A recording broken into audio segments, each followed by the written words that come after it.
Hi, this is Stephanie Richardson, certified coach, speaker, and trainer with the John Maxwell team and owner of Unlock Your Potential. Today, I want to share an excerpt from the very famous book, Think and Grow Rich by Napoleon Hill. And I read the original version several years ago. Today, I want to share from the contemporary version a story called 3 Feet from Gold.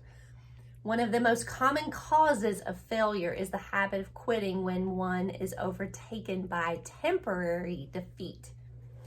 R.U. Darby, who later became one of the most successful insurance salesmen in the country, tells the story of his uncle who was caught by the gold fever in the gold rush days and went west to dig and grow rich. He staked a claim and went to work with pick and shovel.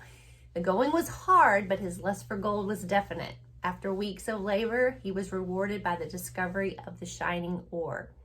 He needed machinery to bring the ore to the surface. So what he did was he decided to go back home, tell his friends, tell his relatives about his find, and they raised the money to bring the machinery back to drill.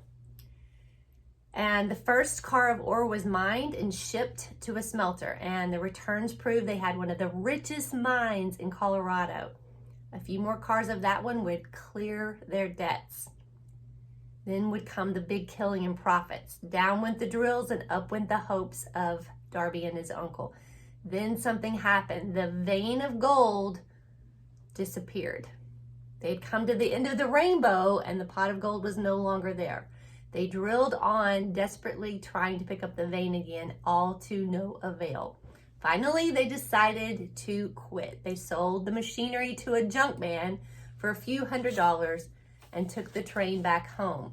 Now, this junk man was really smart. He decided to hire a mining engineer to look at the mine and do some calculating. And what they found was that the project had failed because the owners were not familiar with what's called fault lines.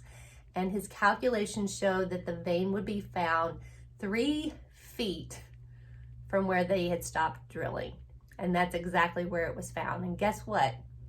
He took millions of dollars in ore from the mine because he knew to call in resources to help him get the answers he needed. So before success comes to most people, they are sure to meet with much temporary defeat and perhaps some failure. When faced with defeat, the easiest and most logical thing to do is to quit. And that's exactly what the majority of people do. So I want to challenge you that when the going is tough in your business, to not quit, to push through.